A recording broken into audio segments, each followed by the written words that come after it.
Me abandonaron a los 60 años, como si fuera un mueble viejo que ya no servía para nada.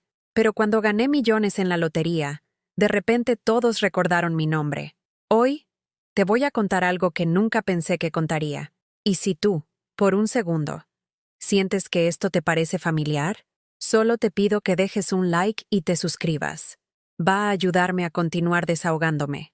Mi nombre es Carmen Esperanza Morales, y durante 60 años creí que el amor de una madre era algo inquebrantable, algo que se fortalecía con el tiempo como el buen vino o las amistades verdaderas. Qué ingenua fui. El amor, descubrí, también puede convertirse en una moneda de cambio, en algo que se negocia cuando hay dinero de por medio. Era un martes por la tarde en Madrid, en el pequeño apartamento de la calle Embajadores donde había vivido desde que enviudé hace 15 años. Las persianas estaban entrecerradas, dejando entrar esos rayos de sol dorados que se filtraban entre los edificios centenarios del barrio de Lavapiés. El aroma del café con leche que acababa de preparar se mezclaba con el olor a detergente que siempre había en mi casa, porque limpiar era mi manera de mantener las manos ocupadas cuando la mente se empeñaba en recordar tiempos mejores. Vestía mi bata de casa azul marino, esa que tenía pequeñas flores bordadas y que ya mostraba el desgaste de años de uso. Mis pantuflas de fieltro rozaban suavemente el suelo de baldosas, mientras me dirigía hacia el balcón pequeño donde tenía mis macetas con geranios rojos. Esas flores eran mi única compañía constante, las únicas que no me juzgaban por envejecer, por tener arrugas alrededor de los ojos o porque mis manos temblaran ligeramente cuando sostenía la regadera. Fue entonces cuando sonó mi teléfono móvil, ese aparato que mis hijos me habían regalado el año pasado, con la condición de que aprendiera a usarlo para no molestarlos tanto. El nombre de mi hijo mayor, Miguel, apareció en la pantalla, y mi corazón se aceleró como siempre que alguno de ellos me llamaba. Era tan raro que lo hicieran sin querer algo a cambio. «Mamá», dijo su voz al otro lado de la línea, fría como el mármol de las lápidas del cementerio donde descansaba su padre. «Tenemos que hablar». Yo dejé la regadera en el suelo de inmediato, mi cuerpo entero en alerta. Cuando Miguel usaba ese tono, algo malo estaba por venir. Siempre había sido así, desde pequeño. Era un hombre de 42 años que trabajaba en el sector financiero, que manejaba inversiones millonarias para otros, pero que siempre parecía contar cada euro que gastaba en su propia madre. «¿Qué pasa, hijo? ¿Está todo bien con los niños?» «Los niños están perfectos. Es de ti de quien tenemos que hablar». Ese «tenemos» me heló la sangre. Significaba que había hablado con su hermana Elena, y cuando mis dos hijos se ponían de acuerdo sobre algo que me concernía, nunca era para darme buenas noticias. «Miguel, ¿qué ha pasado?» Hubo una pausa larga, tan larga que por un momento pensé que se había cortado la llamada. Luego, como quien lee un comunicado de prensa, mi hijo pronunció las palabras que partirían mi mundo en dos. «Mamá, Elena y yo hemos estado hablando. Ya tienes 60 años. Ya viviste tu vida. Es hora de que nos dejes vivir la nuestra». Las palabras me golpearon como puñetazos en el estómago. Me senté en el sofá de terciopelo gastado donde había visto crecer a mis hijos, donde había cosido sus disfraces para el colegio, donde había llorado sus primeras decepciones amorosas y celebrado sus logros académicos. «¿Qué quieres decir con eso, Miguel?» «Quiero decir que necesitas entender que ya no eres la prioridad en nuestras vidas. Tenemos nuestras familias, nuestros trabajos, nuestros proyectos. No podemos estar pendientes de cada pequeño drama tuyo». Mi voz salió como un susurro quebrado. «¿Drama? ¿Qué drama? Si yo nunca os pido nada». «Exactamente. Siempre llorqueando por atención, por cariño, queriendo que vayamos a visitarte, que llevemos a los nietos. Es que no entiendes que estorbas, mamá». «Estorbas». Esa palabra se clavó en mi pecho como un puñal oxidado. Yo, que había dado mis mejores años criándolos, que había trabajado de costurera hasta muy tarde para pagarles los estudios universitarios, que me había saltado comidas para que ellos tuvieran lo mejor. Yo estorbaba. Solo quería ver a los niños de vez en cuando, Miguel. No os estoy pidiendo dinero, ni que me mantengáis. Precisamente, todo el día con el mismo tema. Que si los nietos, que si la familia, que si el domingo. Mamá, El mundo ha cambiado. Las abuelas ya no se dedican a eso de estar todo el día esperando visitas. En el fondo pude escuchar la voz de Elena, mi hija menor, esa economista exitosa que vivía en un apartamento de lujo en el barrio de Salamanca y que había heredado la frialdad calculadora de su difunto padre para los números, pero también para los sentimientos. Miguel, dile que ya nadie tiene tiempo para sus dramas, que ya no estamos en los años 90. Mi hijo ni siquiera se molestó en alejar el teléfono. Quería que yo escuchara cada palabra del desprecio de mi propia hija. Mamá, ¿has oído a Elena? Ya no estamos en los años 90. Las madres de ahora saben vivir solas. Tienen sus propias vidas. Búscate un hobby. Apúntate a algún curso para gente mayor. Pero deja de esperarnos. Las lágrimas comenzaron a rodar por mis mejillas arrugadas, pero mi voz se mantuvo firme. ¿Un hobby? ¿Para gente mayor? Pero si vosotros sois mi vida, Miguel. Sois lo único que me queda después de que vuestro padre murió. Y ahí está el problema, mamá. Papá murió hace 15 años. 15. ¿No crees que ya es hora de que hagas tu propia vida? Elena y yo no podemos cargar con tu soledad para siempre. Cargar, como si yo fuera un saco de patatas, un peso muerto, una obligación incómoda que había que soportar por compromiso familiar. Hijo, yo no os pido que carguéis con nada. Solo quería seguir siendo vuestra madre. Y lo eres. Pero ser madre no significa que tengamos que vivir pendientes de ti.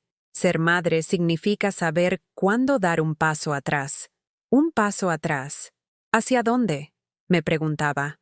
Hacia la nada, hacia el olvido, hacia esa invisibilidad que había empezado a sentir desde que cumplí los 60 años, cuando el mundo decidió que ya no tenía nada valioso que ofrecer. La conversación continuó unos minutos más, pero mis oídos habían dejado de procesar las palabras. Solo escuchaba el ruido de fondo de mi propia irrelevancia, el sonido sordo de una vida que se había vuelto innecesaria para las personas que más amaba en el mundo. Cuando colgué el teléfono, me quedé sentada en ese sofá durante horas, viendo cómo la luz del atardecer se desvanecía lentamente por la ventana. Los geranios del balcón parecían burlarse de mí con su vitalidad, con su capacidad de florecer, incluso cuando nadie los cuidaba con especial esmero. Esa noche, por primera vez en 60 años, Carmen Esperanza Morales se preguntó si realmente había vivido toda su vida, o si simplemente había existido para la conveniencia de otros. No sabía que en 3 días, un simple boleto de lotería con los números 7, 14, 23, 31, 42, 49 cambiaría no solo mi fortuna, sino la definición misma de lo que significaba ser valorada por quienes creía que me amaban incondicionalmente. Pero esa revelación aún estaba por llegar. Por ahora, solo tenía el silencio de un apartamento demasiado pequeño para contener tanto abandono, y el eco de las palabras de mis hijos resonando en cada rincón como una sentencia de muerte emocional. «Estorbas, mamá. Estorbas». Los días que siguieron a esa llamada se arrastraron como caracoles heridos. Madrid continuaba con su ritmo acelerado fuera de mi ventana, pero dentro de mi pequeño apartamento, el tiempo parecía haberse detenido en una dimensión donde solo existía el eco de las palabras de mis hijos. Me levantaba cada mañana con la esperanza absurda de que todo hubiera sido una pesadilla, que Miguel me llamaría para disculparse, que Elena aparecería con sus niños como en los viejos tiempos. Pero mi teléfono permanecía tan silencioso como una tumba. Empecé a revisar mis álbumes de fotos, esas carpetas de cuero gastado donde había guardado cada momento importante de nuestras vidas. Ahí estaba Miguel con 5 años, abrazándome después de su primera obra de teatro en el Colegio San Patricio, sus ojos brillando de emoción mientras me decía, «Mamá, ¿viste cómo actué?» Ahí estaba Elena con 8 años, sentada en mi regazo mientras le enseñaba a hacer punto de cruz, sus pequeñas manos torpes intentando seguir mis movimientos precisos. ¿En qué momento había dejado de ser su refugio para convertirme en su carga? Recordaba con una claridad dolorosa todos los sacrificios que había hecho por ellos. Cuando el padre de Miguel se fue durante su adolescencia, yo trabajé turnos dobles en la fábrica textil de Getafe para mantener la casa. Mis dedos se habían deformado ligeramente por años de coser a máquina, y mi espalda crujía cada mañana como protesta por las noches que había pasado inclinada sobre telas interminables. Pero nunca me quejé, nunca les dije que estaba cansada, nunca les hice sentir que eran una carga. Cuando Elena quería estudiar económicas en la Universidad Complutense, yo vendí las joyas de mi madre, esas pequeñas piezas de oro que había heredado y que pensaba dejar como patrimonio familiar. La educación es la mejor herencia que te puedo dar, le había dicho mientras contaba los billetes que me habían dado en la casa de empeños. Elena había llorado ese día, prometiéndome que algún día me devolvería todo con intereses. Esos intereses nunca llegaron, ni emocionales ni económicos. Miguel había necesitado un aval para su primer apartamento cuando se casó con Rocío. Yo puse mi propia casa como garantía, arriesgando el único patrimonio que tenía. Es solo temporal, mamá, me había asegurado. En 2 años ya tendremos suficiente capital para que puedas retirar el aval. 5 años después, él había renovado su hipoteca y ampliado el préstamo para comprar un coche de lujo, pero mi casa seguía como garantía. Cuando le pregunté al respecto, me dijo que las cosas habían cambiado en el mercado financiero y que era más conveniente mantener las condiciones actuales. Conveniente para él, por supuesto. Durante estos días de silencio, comencé a hacer cálculos mentales. A lo largo de los años, había gastado mis ahorros en regalos de cumpleaños caros para mis nietos, en cenas familiares donde yo pagaba la cuenta porque era la abuela, en viajes de fin de semana a la playa donde yo cubría los gastos de alojamiento para que toda la familia pudiera estar junta. ¿Cuánto dinero había invertido en comprar momentos de felicidad que ahora descubría que eran solo transacciones comerciales disfrazadas de amor? El miércoles por la tarde, mientras organizaba mis papeles en el pequeño escritorio donde llevaba las cuentas del hogar, encontré una libreta que había olvidado por completo. Era de color verde oscuro, con las esquinas dobladas por el uso, y contenía todas las cantidades que había prestado a mis hijos a lo largo de los años. Mi difunto esposo, Antonio, me había enseñado a llevar registro de todo, incluso de los préstamos familiares. El dinero prestado en familia se olvida fácil, me decía mientras anotaba meticulosamente cada movimiento en nuestras finanzas. Pero los números no mienten, Carmen. Nunca mienten. Abrí la libreta con manos temblorosas y comencé a leer. Marzo 2018. 3.000 euros a Miguel para gastos médicos de Rocío. Nunca devueltos. Julio 2019. 5. 0 euros a Elena para invertir en un fondo de alto rendimiento. Nunca devueltos. Diciembre 2020. 2.500 euros a Miguel para gastos navideños excepcionales. Nunca devueltos. Abril 2021. 4.000 euros a Elena para una oportunidad de negocio única. Nunca devueltos. Septiembre 2022. 1.800 euros a Miguel para arreglos urgentes en casa. Nunca devueltos. La lista continuaba página tras página. En total, según mis cálculos, les había prestado 23.400 euros en los últimos 5 años. Dinero que había salido de mi modesta pensión de viudedad, de los trabajitos de costura que seguía haciendo para algunos vecinos, de la venta de algunos muebles antiguos que tenían valor sentimental para mí. Nunca me había devuelto ni un céntimo. Y lo que era peor, nunca habían vuelto a mencionar esas deudas, como si el dinero hubiera sido tragado por un agujero negro de conveniencia selectiva. Esa noche llamé a Miguel. Necesitaba saber si al menos recordaba todas esas veces que había acudido a mí cuando su propio capital no le alcanzaba para sus gastos. «Mamá, ¿qué pasa ahora?», me respondió con el tono de alguien que está siendo interrumpido en algo más importante. «Miguel, hijo, estaba revisando mis papeles y...». «¿Papeles? ¿Qué papeles?». «Mamá, por favor, no me digas que estás otra vez con tus cosas raras de organizar documentos viejos. No son cosas raras, Miguel. Son los préstamos que te he hecho estos años. ¿Te acuerdas?». Hubo una pausa. Luego, una risa seca que me heló la sangre. «¿Préstamos? Mamá, eso no eran préstamos. Era dinero de madre a hijo. Las madres no cobran intereses a sus hijos, ¿no?». «No estoy hablando de intereses, Miguel. Estoy hablando de devolución. Eran préstamos. Tú mismo los llamaste así». «Mamá, francamente no me acuerdo de haber dicho que te iba a devolver nada. Y aunque lo hubiera dicho, las cosas cambian. Tengo una familia que mantener, una hipoteca que pagar. No puedo estar pensando en dinero que di por hecho que era un regalo. Regalo. Había transformado mis sacrificios en regalos retroactivos.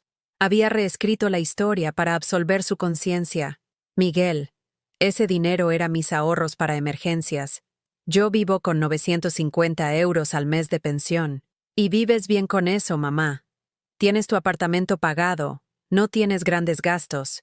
Elena y yo tenemos responsabilidades reales, familias que dependen de nosotros, proyectos que requieren inversión de capital, responsabilidades reales, como si mantener mi propia dignidad, como si sobrevivir con una pensión mínima, como si existir sin ser una carga para nadie no fueran responsabilidades reales. Además, continuó Miguel con esa frialdad que había perfeccionado en sus años como asesor financiero, creo que este tipo de conversaciones son exactamente de lo que hablábamos el otro día. Mamá, necesitas entender que ya no somos niños. No podemos estar justificando cada euro que gastamos contigo. Esa noche, después de colgar, me senté en mi cocina pequeña y calculé cuántas cenas había dejado de hacerme para poder prestarles ese dinero. ¿Cuántas veces había comprado la marca más barata de todo en el supermercado Mercadona para poder ayudarlos en sus emergencias? ¿Cuántas noches había usado una manta extra en lugar de encender la calefacción para ahorrar en la factura de gas y tener algo guardado por si ellos me necesitaban? Me había convertido en mi propia víctima, en una mujer que se había negado a sí misma pequeños lujos básicos para que sus hijos pudieran permitirse caprichos que llamaban necesidades. El viernes por la mañana, mientras tomaba mi café con leche frente a la ventana, observé a una vecina que paseaba con su nieta. La niña, de unos 6 años, corría hacia ella gritando, «¡Abuela! ¡Abuela!», con esa alegría pura que yo recordaba en mis propios nietos. Pero eso había sido antes, cuando aún tenía utilidad como cuidadora gratuita, como cocinera de domingos, como financiera de emergencia. Ahora que ya no tenía nada que ofrecer excepto amor incondicional, había descubierto que el amor incondicional no tenía valor de mercado en la economía familiar de mis hijos. Esa tarde, compré un boleto de lotería en el estanco de Doña Remedios, en la esquina de mi calle. No lo hice por esperanza, sino por costumbre, porque los sábados siempre había comprado uno cuando Antonio vivía. Elegí los mismos números que había jugado durante 30 años, nuestras fechas de nacimiento y la de nuestros hijos: 7, 14, 23, 31, 42, 49. No sabía que esos números estaban a punto de revelar quién realmente era yo para las personas que había amado sin condiciones, y quiénes eran ellas realmente para mí. El sábado amaneció gris, con esas nubes bajas que Madrid tiene en octubre y que hacen que hasta el aire parezca más pesado. Me desperté con un dolor extraño en el pecho, no físico, sino algo más profundo, como si mi alma hubiera desarrollado artritis después de tantos años cargando el peso de expectativas que nunca se cumplieron. Había dormido mal otra vez. En mis sueños, veía a mis nietos jugando en un parque, pero cuando intentaba acercarme, ellos corrían hacia otras abuelas, mujeres sonrientes que tenían los brazos llenos de regalos y los bolsillos llenos de monedas para comprar helados. Yo me quedaba sola junto a los columpios vacíos, con las manos extendidas hacia nadie. Me preparé el desayuno de siempre: café con leche, 2 tostadas con aceite de oliva y una pizca de sal. El mismo desayuno que había tomado durante 40 años, desde que Antonio y yo establecimos nuestras rutinas de matrimonio. Pero ahora, cada bocado sabía a soledad. Cada sorbo de café era un recordatorio de que ya no tenía a nadie con quien compartir las pequeñas conversaciones matutinas que habían dado sentido a mis días. Mientras desayunaba, escuché a mis vecinos de arriba discutir sobre dinero. Él gritaba algo sobre inversiones fallidas, y ella respondía con lágrimas en la voz sobre hipotecas atrasadas. Era extraño cómo la falta de dinero podía destruir el amor, pero también cómo la presencia del dinero podía revelarlo como falso. Mis propios hijos nunca habían discutido conmigo sobre dinero cuando lo necesitaban. Simplemente aparecían con sus emergencias perfectamente construidas, con sus explicaciones financieras que sonaban tan técnicas que yo me sentía ignorante por cuestionarlas. Miguel especialmente había perfeccionado el arte de hacer que sus peticiones sonaran como oportunidades de inversión que yo tendría la suerte de poder aprovechar. Mamá, me han ofrecido participar en un fondo de capital privado con rendimientos garantizados del 15% anual, me había dicho la última vez. Si me prestas 5,000 euros ahora, en un año te devuelvo 5,750. Es prácticamente dinero regalado. Yo, que había trabajado toda mi vida con máquinas de coser y agujas, no entendía nada de fondos ni de capital privado, pero confiaba en mi hijo, en su educación universitaria, en sus trajes caros y su vocabulario financiero que me hacía sentir como una campesina en una reunión de banqueros. Nunca vi ni los 5,000 euros originales, ni los 750 de supuestos rendimientos. Esa mañana, mientras fregaba los platos del desayuno, recordé una conversación que había tenido con mi madre años antes de que muriera. Estábamos sentadas en su cocina, esa cocina antigua con azulejos azules, donde había aprendido a hacer croquetas y donde ella me había enseñado las primeras lecciones sobre la vida. Carmen, me había dicho con esa sabiduría cansada de quien había vivido demasiado, ten cuidado de no confundir el amor con la costumbre. A veces las personas se acostumbran tanto a que les demos que olvidan agradecer y después olvidan valorar, y al final olvidan amar. Yo había pensado que mi madre era demasiado pesimista, que el amor maternal era diferente, que era más fuerte que las debilidades humanas. Qué equivocada había estado. Decidí salir a caminar. El aire fresco me ayudaría a despejar la mente, y necesitaba comprar algunas cosas en el mercado de San Fernando.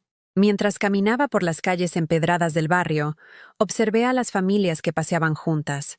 Padres jóvenes empujando carritos de bebé, abuelos de mi edad caminando de la mano con nietos que saltaban de alegría a su lado. Una envidia amarga me subió por la garganta. No envidia por lo que tenían, sino por lo que yo había perdido sin siquiera darme cuenta de cuándo había sucedido. En el mercado, mientras compraba tomates y judías verdes, escuché a 2 mujeres de mi edad hablar sobre sus hijos. Mi Alejandro me llama todos los días, decía una, con el orgullo brillándole en los ojos.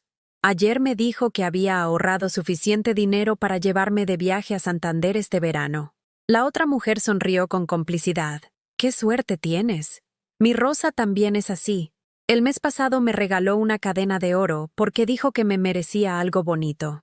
Yo seguí caminando entre los puestos, fingiendo examinar las verduras mientras absorbía cada palabra de esa conversación que me dolía como sal en una herida abierta. ¿Cuándo había sido la última vez que mis hijos me habían regalado algo sin que fuera mi cumpleaños o Navidad? ¿Cuándo habían pensado en mí simplemente porque sí, porque les apetecía hacerme feliz? No podía recordarlo. Compré lo necesario para hacer una paella, aunque sabía que la comería sola durante 3 días.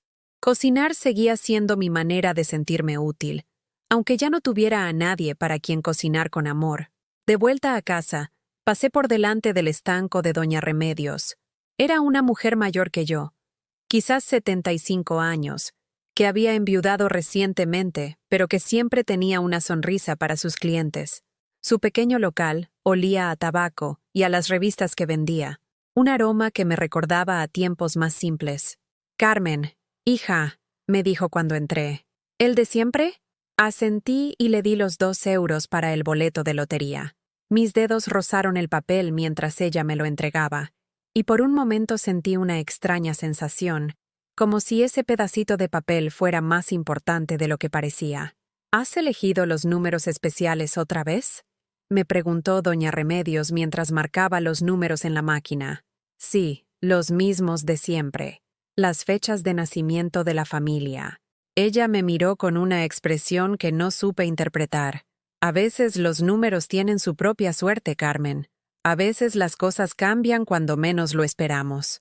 Guardé el boleto en mi cartera, entre la foto descolorida de Antonio y el carnet de la biblioteca municipal. No pensé más en él hasta el domingo por la noche, cuando estaba viendo las noticias en mi pequeño televisor mientras cenaba un plato de sopa casera. El presentador anunció: Los números ganadores del sorteo de esta semana son 7, 14, 23, 31, 42, 49. Dejé caer la cuchara en el plato. El sonido del metal contra la cerámica resonó en mi apartamento silencioso como una campanada. Me levanté tan rápido que me mareé, y con manos temblorosas busqué mi cartera. Saqué el boleto y lo comparé con los números que seguían apareciendo en la pantalla del televisor. 7, 14, 23, 31, 42, 49. Exactamente los mismos. Me senté en el sofá, con el boleto entre las manos, y por primera vez en semanas, una sonrisa se dibujó en mi cara. No era una sonrisa de alegría, todavía no. Era una sonrisa extraña, misteriosa, como la de alguien que acaba de descubrir que tiene un as escondido en la manga. 23 millones de euros. El presentador siguió hablando sobre el premio, sobre el afortunado ganador que aún no se había presentado a reclamar su fortuna. Pero yo ya no escuchaba. Mi mente estaba ocupada imaginando algo muy diferente. Imaginaba las caras de Miguel y Elena cuando se enteraran. Imaginaba sus llamadas desesperadas, sus visitas repentinas, sus excusas elaboradas para explicar por qué habían sido tan crueles conmigo. Imaginaba sus súplicas, sus promesas de cambiar, sus intentos de recuperar el amor que habían desperdiciado. Pero sobre todo, imaginaba mi propia respuesta. Por primera vez en 60 años, Carmen Esperanza Morales tenía algo que sus hijos querían más que su ausencia. Dinero. Mucho dinero. Y por primera vez en mi vida, yo iba a decidir exactamente qué hacer con algo que me pertenecía completamente. El juego estaba a punto de cambiar, y esta vez, las reglas las iba a escribir yo. Pasé toda la noche despierta, con el boleto de lotería sobre la mesita de noche, como si fuera una reliquia sagrada que pudiera desaparecer si dejaba de vigilarla. Cada vez que cerraba los ojos, los números 7, 14, 23, 31, 42, 49 aparecían grabados en mis párpados como una revelación divina. 23 millones de euros. Era una cifra tan grande que mi mente no lograba procesarla completamente. Durante toda mi vida, había contado dinero en billetes de 20 y 50 euros. Había calculado gastos en centavos. Había vivido con la constante preocupación de que mi pensión no alcanzara para llegar a fin de mes. Ahora, de repente, tenía más dinero del que podría gastar en 100 vidas. Pero lo más extraño era que la alegría que esperaba sentir no llegaba. En su lugar, había una sensación fría y calculadora que no reconocía en mí misma. Era como si el premio hubiera despertado a una Carmen diferente. Una mujer que había estado dormida durante 60 años y que ahora abría los ojos con una claridad terrible. El lunes por la mañana llamé al banco para verificar que el boleto era auténtico y preguntar sobre los procedimientos para reclamar el premio. La empleada que me atendió, una chica joven con acento andaluz, me felicitó con tanto entusiasmo que tuve que alejar el teléfono de mi oído. Señora Morales, ¡qué suerte más increíble! ¿Ya ha pensado en lo que va a hacer con tanto dinero? No le dije que ya lo tenía muy claro. Durante el martes, mientras tramitaba los papeles en las oficinas de loterías y apuestas del Estado, me encontré observando a los funcionarios que me atendían. Todos me trataban con una deferencia que nunca había experimentado antes. Sonrisas más amplias. ¿Necesita algo más, señora Morales? Permítame ayudarla con esa silla. ¿Le apetece un café mientras esperamos? Era fascinante y repulsivo a la vez. Seguía siendo la misma mujer que había sido el domingo por la mañana, pero ahora que tenían conocimiento de mi nueva riqueza, de repente me había vuelto visible, importante, digna de respeto. ¿Era así como me veían mis propios hijos? ¿Como alguien cuyo valor dependía únicamente de lo que pudiera ofrecerles? El miércoles por la tarde, mientras organizaba los documentos del premio en mi mesa de cocina, sonó el teléfono. Era Miguel. «Mamá, ¿cómo estás?» Su voz sonaba diferente, más cálida, más atenta, como si hubiera recordado súbitamente que tenía una madre. «Estoy bien, hijo. ¿Tú cómo estás?» «Pues mira, mamá, he estado pensando mucho en nuestra última conversación. Creo que fui demasiado duro contigo. Rocío me ha estado diciendo que debería llamarte más a menudo». Rocío. Su esposa, que en 5 años de matrimonio con Miguel apenas me había dirigido más de 10 frases seguidas, había tenido una epifanía sobre la importancia de las relaciones familiares. «Qué bien, Miguel. Me alegra saber que Rocío piensa en mí». «Sí. Y mira, estaba pensando, ¿qué te parece si el domingo vamos a comer toda la familia? Tú cocinas esa paella que te sale tan rica. Y nosotros llevamos el postre y el vino. Como en los viejos tiempos. Como en los viejos tiempos. Cuando yo era útil como cocinera gratuita y anfitriona de reuniones familiares, donde nadie me preguntaba cómo estaba realmente, donde mis nietos jugaban en mi salón mientras los adultos hablaban de sus trabajos, sus inversiones, sus planes de futuro en los que yo no aparecía por ninguna parte. No sé, Miguel. He estado muy ocupada últimamente. Hubo una pausa. Podía imaginar la sorpresa en su cara. Su madre, que durante años había aceptado cualquier migaja de atención que él quisiera darle, de repente tenía planes propios. ¿Ocupada? ¿Con qué? Con mi vida, hijo. Ya sabes, esas cosas que tú dijiste que debía hacer. Buscarme hobbies. Vivir mi propia vida. Bueno, pero la familia sigue siendo importante, ¿no? No me digas que ahora vas a ser una de esas mujeres resentidas que cortan el contacto con sus hijos. Resentida. Como si mi dolor por su abandono fuera un capricho emocional. Como si mi necesidad de respeto fuera una excentricidad de vieja amargada. No estoy resentida, Miguel. Simplemente estoy aprendiendo a valorar mi tiempo. Está bien. Lo entiendo. Pero mira, hay algo más. Rocío y yo hemos estado hablando, y nos gustaría pedirte consejo sobre algo. ¿Podríamos pasar a verte mañana por la tarde? Consejo. Otra palabra que mis hijos usaban cuando necesitaban algo pero querían que sonara como si me estuvieran haciendo un favor al incluirme en sus vidas. ¿Consejo sobre qué? Bueno, es un tema un poco delicado.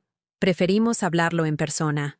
El jueves por la tarde, Miguel y Rocío aparecieron en mi puerta con sonrisas ensayadas y una caja de pasteles de la pastelería más cara del barrio de Salamanca.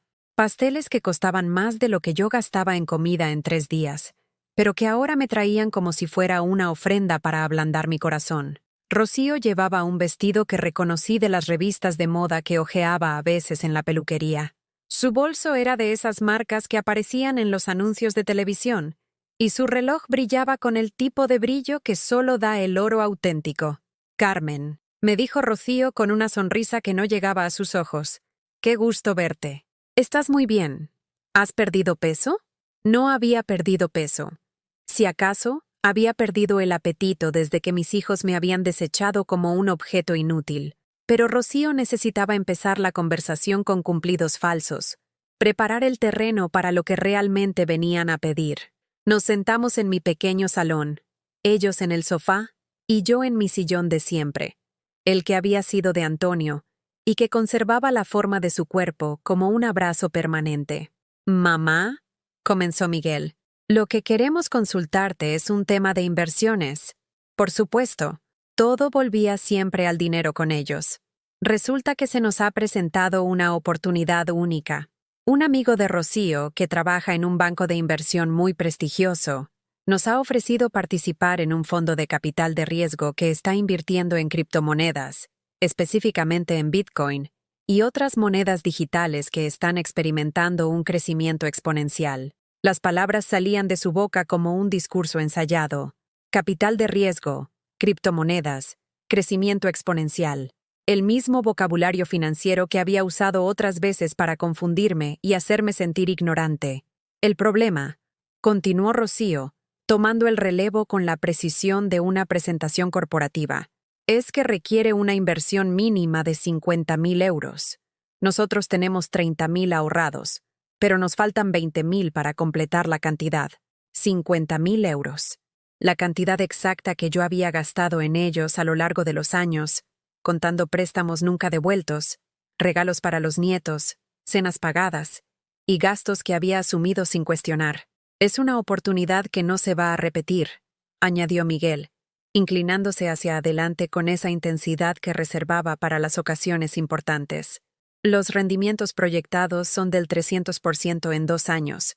Si invertimos ahora, en 2025 tendríamos 150.000 euros. Y por supuesto, se apresuró a aclarar Rocío, tú serías socia de la inversión. Te devolveríamos los 20.000 euros más tu parte proporcional de las ganancias.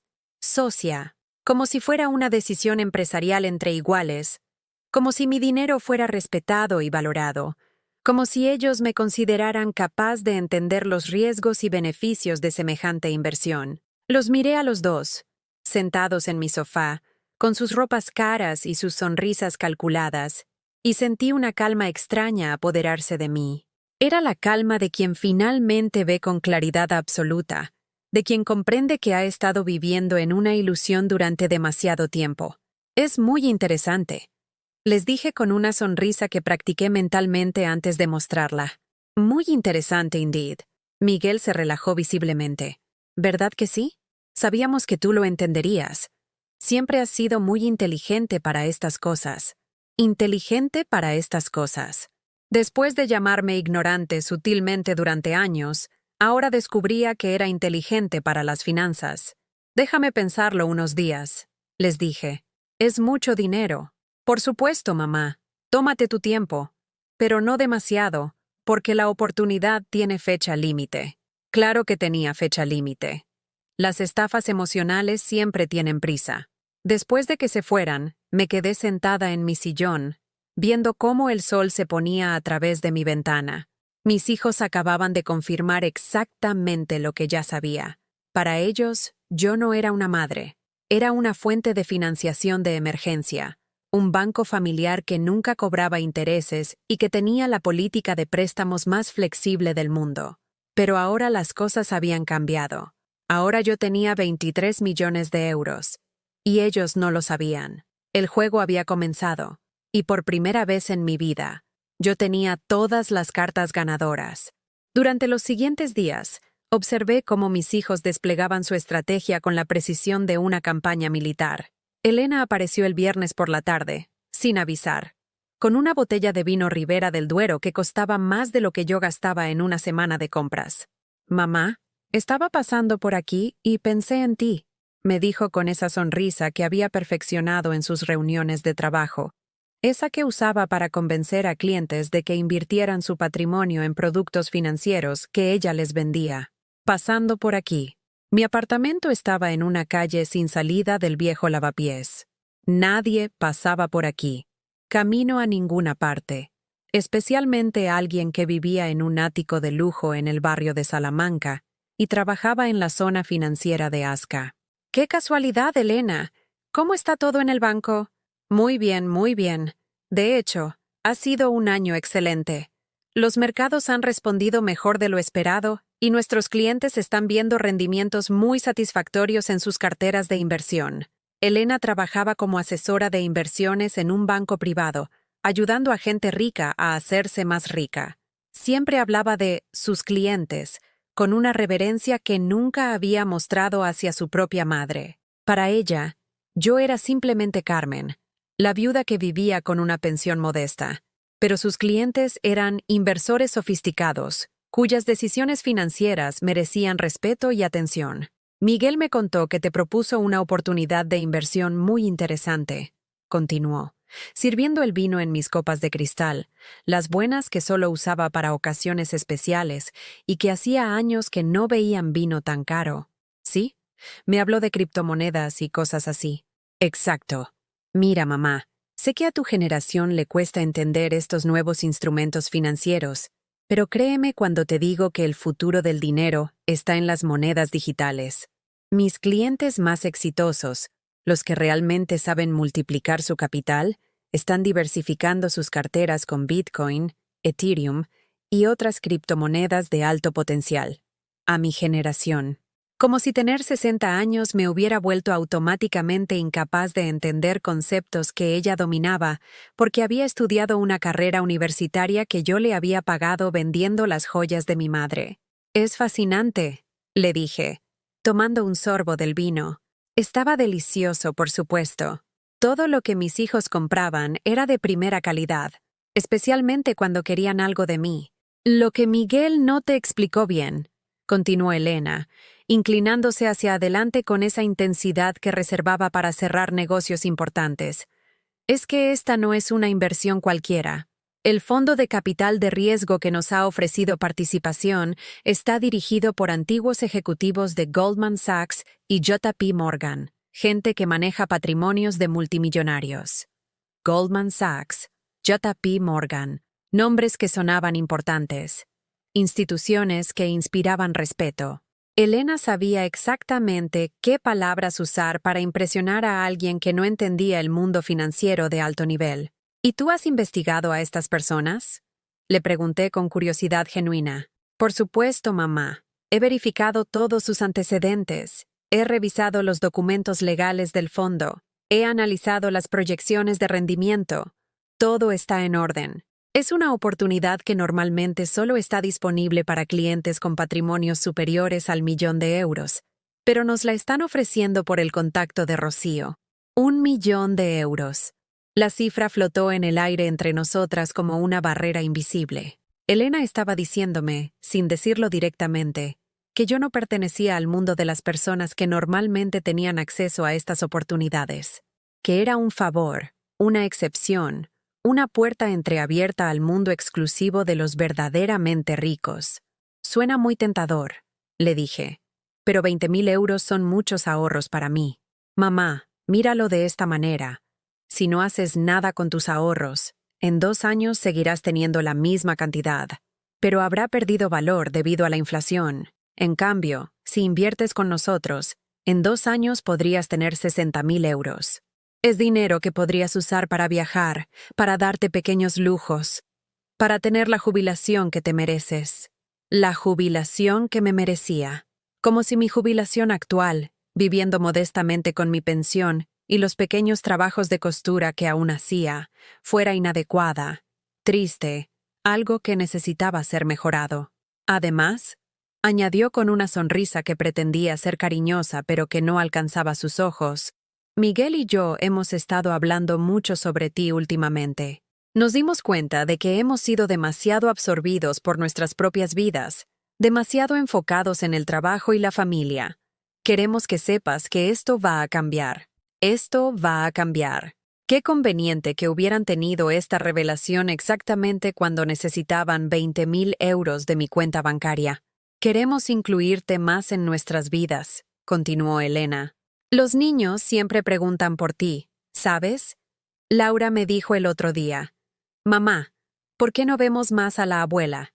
Y me di cuenta de que tenía razón. Has sido una madre maravillosa, y ahora queremos ser mejores hijos. Laura, mi nieta de 8 años, que según Elena me echaba de menos y preguntaba por mí. La misma Laura que la última vez que la vi, hace 3 meses, había pasado toda la visita pegada a su tablet, sin levantar la vista ni una sola vez para hablar conmigo. Pero ahora, mágicamente, se había convertido en una nieta nostálgica que anhelaba pasar tiempo con su abuela. Me da mucha alegría escuchar eso, Elena. Y mira, para demostrarte que hablamos en serio, Miguel y yo hemos decidido que cuando recuperemos la inversión, queremos llevarte de viaje. Hemos pensado en una semana en Mallorca, en un hotel de 5 estrellas.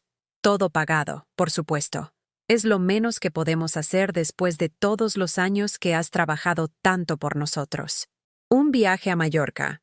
Como premio por prestarles dinero que nunca me devolverían, para una inversión que probablemente no existía, gestionada por personas que quizás eran tan reales como los rendimientos del 300% que prometían. Pero la parte más triste no era la estafa en sí. La parte más triste era darme cuenta de que mis propios hijos pensaban que yo era tan ingenua, tan desesperada por su cariño, tan necesitada de su atención, que aceptaría cualquier promesa, por absurda que fuera, con tal de sentirme incluida en sus vidas.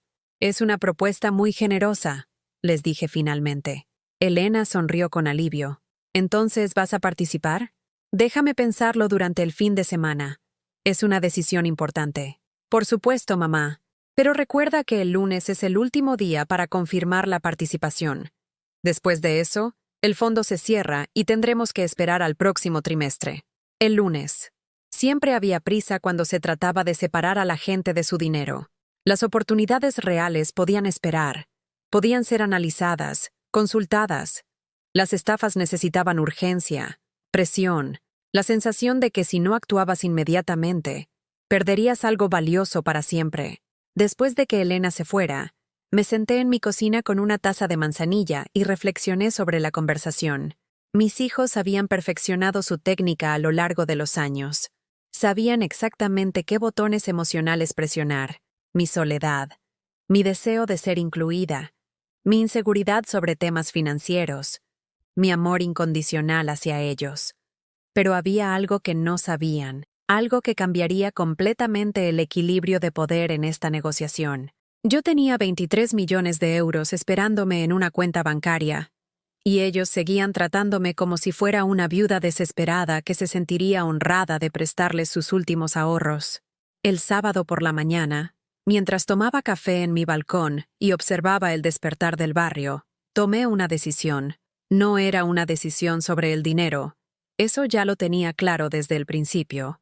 Era una decisión sobre algo mucho más importante, sobre quién era yo realmente y qué tipo de relación quería tener con mis hijos en adelante. Era hora de enseñarles que su madre no era tan ingenua como pensaban, y que el amor de una madre, aunque poderoso, no era infinito cuando se abusaba de él sistemáticamente. El domingo sería un día muy interesante en la familia Morales. El domingo llegó con esa claridad extraña que a veces tiene Madrid en noviembre, cuando el aire frío limpia las calles y hace que todo se vea más nítido, más real. Me levanté temprano. Me duché con cuidado y elegí mi mejor vestido, ese azul marino que había comprado para la boda de Miguel hace 5 años, y que desde entonces solo había usado para ocasiones especiales. Hoy era una ocasión especial, aunque ellos no lo supieran todavía. Preparé café para todos, puse la mesa con mis mejores platos, esos de porcelana blanca con flores doradas que había heredado de mi suegra y que solo sacaba cuando quería que una comida fuera memorable.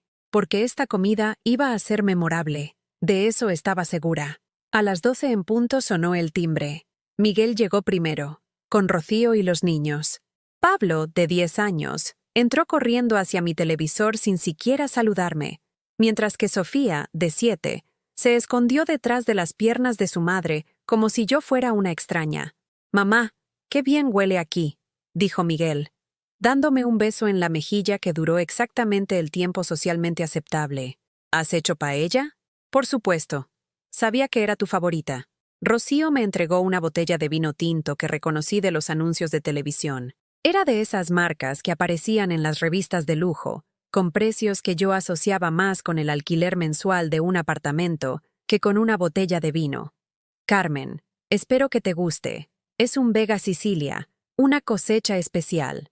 Elena llegó 15 minutos después, con su marido Javier y sus 2 hijas, Laura y Carmen, que llevaba mi nombre pero que me miraba como si no entendiera muy bien por qué tenía que estar allí en lugar de en casa jugando con sus amigas. «Abuela», me dijo Laura con esa formalidad que los niños usan cuando sus padres les han ordenado ser educados. «Mamá dice que te echamos mucho de menos». «Yo también os echo de menos, cariño». Pero mientras decía las palabras, me di cuenta de que ya no era completamente cierto.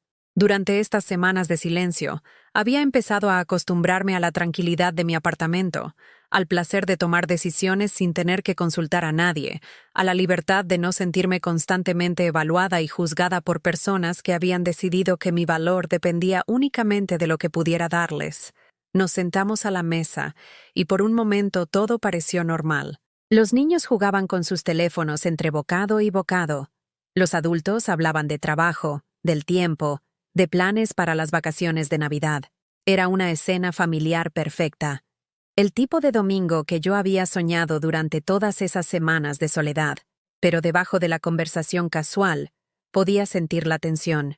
Miguel y Elena intercambiaban miradas, esperando el momento adecuado para abordar el tema que realmente los había traído aquí. Rocío sonreía demasiado, y Javier parecía incómodo, como si supiera que estaba participando en algo que no le gustaba del todo, pero que no tenía el valor de cuestionar. Fue después del postre cuando Miguel finalmente lanzó el anzuelo. «Mamá, ¿has pensado en lo que hablamos sobre la inversión?» «Sí, he estado pensando mucho». «¿Y?» Elena se inclinó hacia adelante, con esa expresión que había visto 1000 veces cuando era pequeña y quería algo especial para su cumpleaños. Bueno, es una decisión muy importante. 20.000 euros son todos mis ahorros. Lo sabemos, mamá, y precisamente por eso queremos asegurarnos de que sea una buena inversión, dijo Miguel con esa voz que usaba cuando quería sonar paternal y protector. No te pediríamos esto si no estuviéramos completamente seguros de que vas a ganar dinero. De hecho, añadió Elena, hemos estado hablando y hemos decidido que queremos ofrecerte algo más que una sociedad en la inversión. Queremos ofrecerte un lugar en nuestras vidas, un lugar en sus vidas, como si hasta ahora hubiera sido una inquilina temporal en una relación familiar que ellos controlaban completamente. ¿Qué quieres decir? Queremos que sepas que a partir de ahora las cosas van a ser diferentes. Vamos a incluirte en todas las decisiones familiares importantes. Los domingos van a ser sagrados para reunirnos aquí, contigo. Los niños van a pasar más tiempo contigo. Rocío asintió con entusiasmo. Estábamos pensando que podrías cuidar a Pablo y Sofía algunas tardes después del colegio. Así nos ayudas a nosotros. Y tú tienes más contacto con tus nietos. Cuidar a los niños. Después de llamarme estorbo, después de decirme que ya había vivido mi vida, ahora querían convertirme en una niñera gratuita a cambio de prestarles mis últimos ahorros. Suena maravilloso, les dije. Y pude ver cómo se relajaban todos visiblemente. Pero tengo una pregunta. ¿Esta inversión en criptomonedas es completamente segura? Mamá, en las inversiones nunca hay garantías al 100%, explicó Elena con esa paciencia exagerada que usaba con sus clientes menos sofisticados. Pero esta es una de las oportunidades más sólidas que he visto en mis 10 años trabajando en el sector financiero. Los rendimientos proyectados son conservadores comparados con lo que algunas criptomonedas han logrado en los últimos años. ¿Y si pierdo el dinero? Miguel y Elena se miraron, y vi una sombra de irritación cruzar por las caras de ambos. Mamá, no vas a perder el dinero, dijo Miguel con firmeza. Pero si por alguna razón extraordinaria algo saliera mal, nosotros nos haríamos responsables. Te devolvemos los 20.000 euros de nuestros propios recursos. ¿De verdad? Por supuesto. Somos una familia. Una familia. Qué fácil era usar esa palabra cuando necesitaban algo de mí. Me levanté de la mesa y fui hacia mi dormitorio. Voy a buscar los documentos de mi cuenta bancaria para que veamos exactamente cuánto tengo disponible. Los escuché susurrar entre ellos mientras yo estaba en el dormitorio.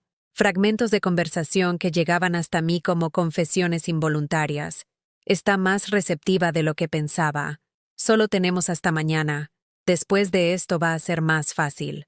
Volví al salón con una carpeta en las manos y me senté en mi sillón, frente a todos ellos que me observaban desde el sofá, como si fuera la protagonista de un espectáculo que habían estado esperando ver. He estado pensando mucho en lo que me habéis dicho, comencé, abriendo la carpeta lentamente, sobre ser una familia, sobre incluirme en vuestras vidas, sobre esta inversión que va a cambiar todo.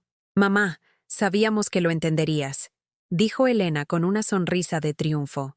Y he llegado a una conclusión. Saqué el primer documento de la carpeta. No era mi extracto bancario. Era una copia del contrato que había firmado en Loterías y Apuestas del Estado. Durante estas semanas que habéis estado tan ocupados para llamarme, tan absorbidos en vuestras propias vidas para recordar que tenéis una madre, pasó algo interesante. Miguel frunció el ceño. ¿Qué cosa? Gané la lotería. El silencio que siguió fue tan completo que pude escuchar el tic-tac del reloj de la cocina, el murmullo lejano del tráfico de la calle, la respiración acelerada de mis propios hijos. ¿Cómo que ganaste la lotería?, preguntó Elena con voz temblorosa. 23 millones de euros, dije con la misma tranquilidad con que habría anunciado que había comprado pan. Los números que siempre juego, las fechas de nacimiento de la familia. Rocío se llevó una mano a la boca. Javier dejó caer su copa de vino. Los niños, por primera vez en toda la tarde, levantaron la vista de sus dispositivos. «¿Mamá? ¿Estás hablando en serio?» Miguel había palidecido hasta parecer enfermo. «Completamente en serio. Aquí están todos los documentos. La transferencia se hará efectiva el miércoles». Elena se puso de pie tan rápido que su silla se tambaleó. «Mamá, esto es increíble. Estamos hablando de una fortuna. Ya no tendrás que preocuparte por dinero nunca más. Ya no tendré que preocuparme por muchas cosas, confirmé. Miguel también se había levantado, y pude ver en sus ojos la misma expresión que había tenido de niño cuando descubría que había regalos de Navidad bajo el árbol. Mamá, esto cambia todo. Con esa cantidad de dinero podrías invertir en fondos de alto rendimiento, en propiedades, en acciones de empresas multimillonarias. Podrías triplicar tu patrimonio en 5 años. Podrías comprarte una casa más grande, añadió Rocío.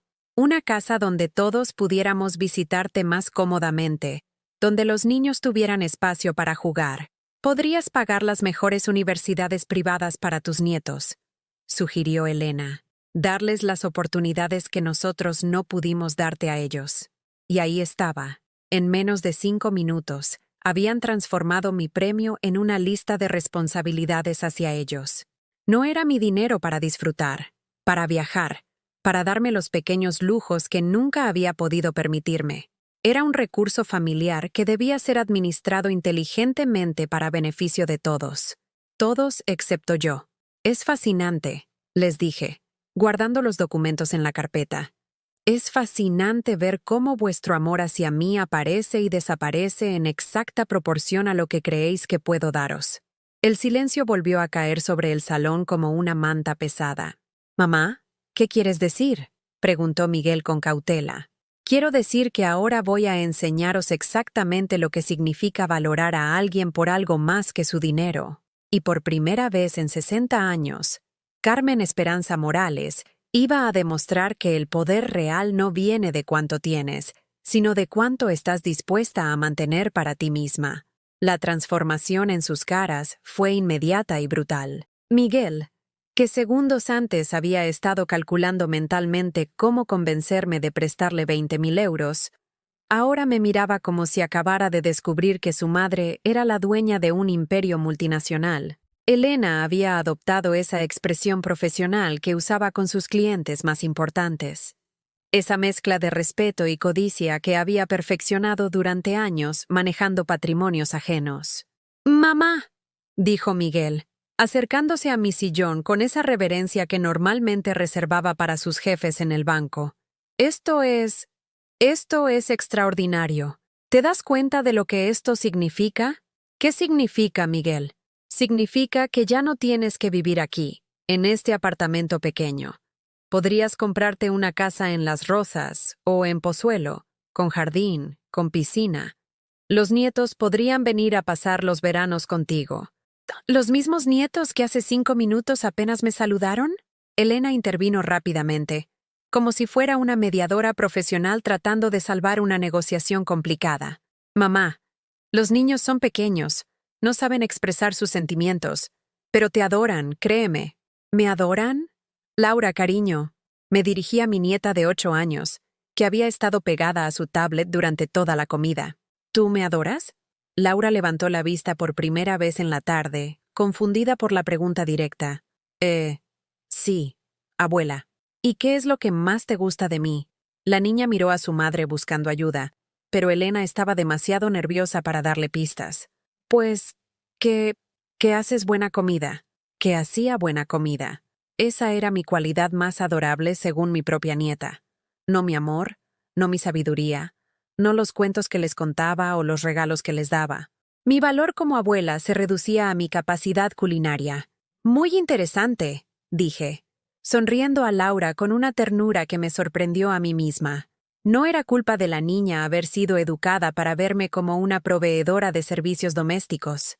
Rocío, que había permanecido callada durante todo el intercambio, finalmente encontró su voz. «Carmen, esto es una bendición. Con esa cantidad de dinero podrías asegurar el futuro de toda la familia. Podrías pagar las universidades de los niños, ayudarnos con las hipotecas, invertir en propiedades que generen ingresos pasivos para todos». Ingresos pasivos para todos. Qué generosa era mi nuera, distribuyendo mi dinero entre la familia como si fuera una herencia que estaba administrando en mi nombre. «¿Y qué hay de mi futuro, Rocío? ¿Qué hay de mis sueños, de las cosas que me gustaría hacer con el dinero que gané?» «Bueno, por supuesto, tú serías la principal beneficiaria. se apresuró a aclarar Miguel. Pero nosotros podríamos ayudarte a administrarlo inteligentemente. Yo tengo contactos en banca privada. Elena entiende de inversiones sofisticadas. Entre todos, podríamos multiplicar tu patrimonio. Entre todos. Como si mi dinero fuera ahora un proyecto familiar. Una empresa colectiva donde yo sería la accionista mayoritaria, pero ellos serían los directores ejecutivos. Miguel, ¿te acuerdas de lo que me dijiste hace 2 semanas por teléfono? ¿Qué cosa? Me dijiste que ya había vivido mi vida, que era hora de que me dejarais vivir la vuestra.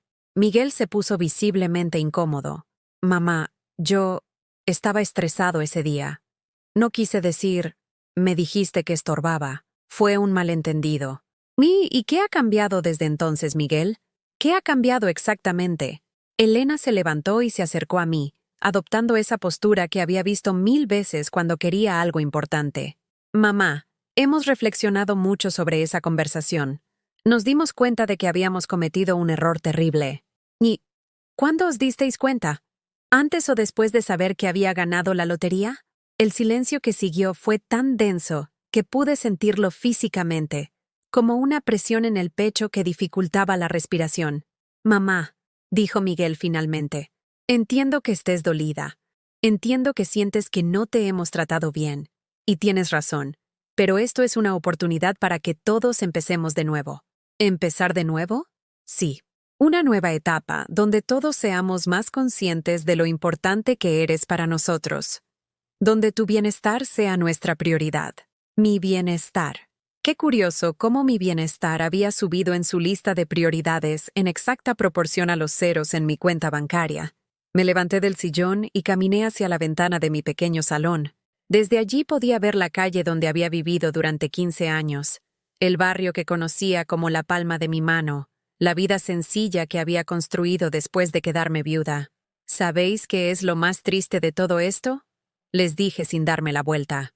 No es que hayáis intentado estafarme. No es que hayáis mentido sobre una inversión que probablemente no existe. No es ni siquiera que me hayáis tratado como si fuera idiota. Mamá, lo más triste es que habéis demostrado que el amor que sentís por mí tiene un precio de mercado, que vuestra capacidad de valorarme como persona está directamente relacionada con mi capacidad de financiar vuestras vidas. Me di la vuelta para mirarlos. Todos estaban tensos, esperando el veredicto de una jueza que acababa de descubrir que tenía el poder de cambiar sus vidas para siempre. Durante 60 años he creído que el amor de una madre era incondicional. Y tenía razón, lo es. Pero he descubierto que el amor de los hijos, eso ya es otra historia. Carmen, dijo Javier, hablando por primera vez en toda la tarde. Creo que estás siendo demasiado dura. Los chicos cometieron errores, pero la familia es familia. ¿Tú crees, Javier? ¿Y cuándo fue la última vez que tú me llamaste sin que Elena te obligara? ¿Cuándo fue la última vez que alguno de vosotros se preocupó por saber si estaba bien, si necesitaba algo, si me sentía sola? Javier bajó la mirada, incapaz de sostener mi vista. Voy a hacer algo que debería haber hecho hace muchos años. Continué. Voy a enseñaros lo que se siente cuando alguien que amáis os trata exactamente como vosotros me habéis tratado a mí. ¿A qué quieres decir? Preguntó Elena con voz temblorosa. Quiero decir que voy a donar todo el dinero. El grito colectivo que se alzó en mi salón habría sido cómico si no hubiera sido tan revelador. Miguel se puso blanco como la pared. Elena se llevó las manos a la cabeza. Rocío murmuró, «Dios mío», como si acabara de presenciar una tragedia. No todo, les aclaré con calma. Voy a quedarme con lo suficiente para vivir cómodamente el resto de mis días. Para viajar, para darme los pequeños lujos que nunca he podido permitirme, para no depender económicamente de nadie. ¿Y el resto?, preguntó Miguel con voz ronca. El resto va a ir a una fundación que ayuda a mujeres mayores que han sido abandonadas por sus familias. Mujeres que, como yo, han descubierto que su valor se medía únicamente por lo que podían dar, no por lo que eran. Elena empezó a llorar. No las lágrimas elegantes que derramaba en las películas románticas, sino el llanto desesperado de alguien que acaba de ver desaparecer una fortuna que ya había gastado mentalmente. «Mamá, no puedes hacer esto. Es nuestro futuro. Es el futuro de tus nietos. ¿Nuestro futuro? ¿Cuándo se convirtió en vuestro futuro el dinero que yo gané? Miguel se acercó a mí con las manos extendidas, como si tratara de calmar a una persona en crisis. Mamá, entiendo que estés enfadada. Entiendo que quieras castigarnos, pero esto es demasiado extremo. Piénsalo bien. He estado pensándolo durante 2 semanas, Miguel, desde el día que me dijiste que estorbaba, y he llegado a una conclusión muy clara. ¿Cuál? Que no puedo comprar vuestro amor, pero tampoco voy a seguir pagando por vuestro desprecio.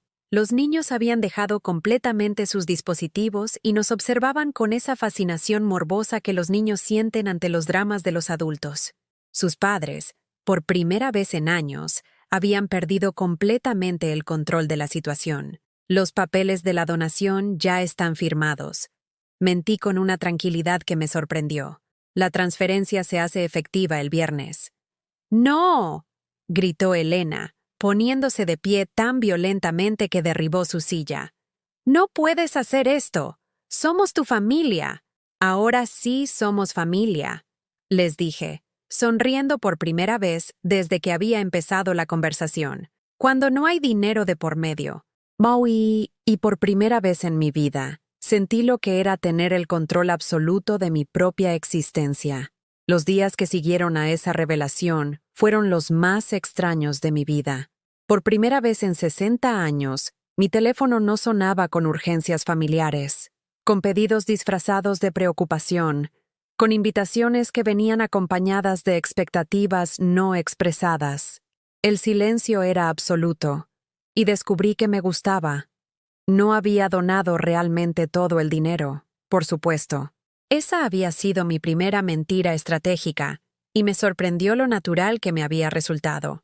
Había apartado 5 millones para mí, una cantidad que me permitiría vivir como una reina hasta los 100 años, y había donado efectivamente 10 millones a una fundación real que ayudaba a mujeres en situaciones similares a la mía. Los 8 millones restantes los había puesto en una cuenta aparte, esperando a ver qué pasaba. El miércoles por la mañana, mientras tomaba café en un nuevo ritual que había adoptado, café de verdad, de una cafetera italiana que me había comprado por capricho, sonó el timbre. Era Miguel, pero no el Miguel ejecutivo, y seguro que había venido el domingo. Este Miguel tenía ojeras, ropa arrugada, y esa expresión de derrota que solo aparece cuando alguien se da cuenta de que ha perdido algo importante para siempre. «Mamá», me dijo cuando le abrí la puerta. «Necesitamos hablar». «Oh, por supuesto. Pasa». Se sentó en el sofá donde había estado el domingo, pero ahora parecía encogido, más pequeño. «Mamá, he estado pensando toda la semana en lo que pasó.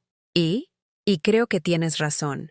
Esas 4 palabras flotaron en el aire entre nosotros como una confesión que había tardado 42 años en llegar. ¿En qué tengo razón, Miguel? En todo. En que te hemos tratado mal. En que solo nos acordábamos de ti cuando necesitábamos algo. En que... Su voz se quebró ligeramente. En que hemos sido los peores hijos del mundo. Esperé. Después de décadas de ser interrumpida, de que mis palabras fueran consideradas menos importantes que las urgencias de otros, había aprendido el poder del silencio. No dormí en toda la semana, continuó. Rocío me ha estado preguntando qué me pasa, y no sabía cómo explicarle que acababa de darme cuenta de que mi madre me odiaba, y que tenía todas las razones del mundo para hacerlo. No te odio, Miguel. Deberías. Yo me odio a mí mismo. Era extraño ver a mi hijo mayor, ese hombre que manejaba millones de euros ajenos con absoluta confianza, llorando en mi sofá como el niño asustado que había sido cuando su padre nos abandonó. ¿Sabes qué es lo que más me duele?, me preguntó entre lágrimas. No es el dinero, mamá. Es darme cuenta de que durante todos estos años tuve la mejor madre del mundo y fui demasiado idiota para valorarla. Miguel, no, déjame hablar. Déjame decir las cosas que debería haber dicho hace años. Se limpió los ojos con el dorso de la mano, como hacía cuando tenía 8 años. ¿Te acordás cuando papá se fue y yo pensé que íbamos a acabar en la calle? Tú trabajabas en esa fábrica hasta las tantas, llegabas a casa con los dedos hinchados de tanto coser, y aún así me ayudabas con los deberes. Me acordaba. Claro que me acordaba. Y cuando quise estudiar la carrera más cara de la universidad, más cara de Madrid, tú vendiste las joyas de la abuela sin decir ni una palabra de queja. Era lo que tenía que hacer. No, no era lo que tenías que hacer. Era lo que elegiste hacer porque nos amabas más de lo que nos merecíamos. Se puso de pie y empezó a caminar por mi pequeño salón como un animal enjaulado. Y yo, ¿cómo te pagué? Convirtiéndome en el tipo de hombre que solo llama a su madre cuando necesita dinero. Miguel, siéntate. No puedo sentarme. No puedo estar quieto sabiendo que he perdido a mi madre por ser un miserable codicioso. Se detuvo frente a mi ventana, mirando hacia la calle donde había jugado de niño, donde había aprendido a montar en bicicleta mientras yo corría detrás de él gritando que tuviera cuidado. ¿Sabes qué le dije a Rocío anoche? Le dije que si tuviera que elegir entre los 23 millones y recuperar a mi madre, elegiría a mi madre sin pensarlo 2 veces. ¿Y qué te dijo ella? Miguel se rió con amargura. Me dijo que estaba siendo dramático, que total, tú eras vieja y que te quedaban pocos años por delante anyway. Como si mis años restantes fueran un descuento de liquidación en una tienda, algo que había que agotar rápidamente antes de que perdiera todo su valor. Esa noche supe que me había casado con una mujer que era exactamente igual a como me había convertido yo, y me dio asco de mí mismo. El jueves vino Elena. A diferencia de Miguel, ella venía preparada para la guerra. Trajo documentos, impresiones de artículos sobre fondos de pensiones, estadísticas sobre longevidad y cuidados geriátricos. «Mamá, he estado investigando», me dijo sin preámbulos, extendiendo papeles sobre mi mesa de cocina como si fuera una presentación de negocios. Una mujer de tu edad tiene una esperanza de vida de aproximadamente 20 años más. Con una pensión modesta y los gastos de atención médica que inevitablemente van a surgir, necesitas al menos 2 millones de euros para mantener un nivel de vida decente. Elena, déjame terminar. He calculado que con una donación de 21 millones, vas a quedarte en una situación financiera muy vulnerable en tus últimos años. Es irresponsable desde cualquier punto de vista. Era fascinante verla trabajar. Elena había convertido mi decisión de donar mi dinero en un problema matemático que podía resolver con la lógica fría de sus análisis financieros profesionales. Además, continuó, he consultado con abogados especializados en derecho de familia. Una donación de esa magnitud, hecha bajo presión emocional, puede ser impugnada legalmente si se demuestra que no estabas en plenas facultades mentales cuando la decidiste. ¿Me estás amenazando con declararme incompetente mental? Te estoy ofreciendo alternativas racionales a una decisión emocional. La miré durante un largo momento, a esta hija que había criado con tanto amor, que había educado para que fuera independiente y fuerte, y que ahora estaba usando esa fortaleza para manipularme de la manera más sofisticada posible. Elena, ¿sabes cuál es la diferencia entre tú y Miguel? ¿Cuál? Él vino ayer a disculparse. Tú has venido a encontrar una manera legal de quitarme el control de mi propio dinero. Vine a protegerte de una decisión que vas a lamentar. No, viniste a proteger tus propios intereses financieros futuros.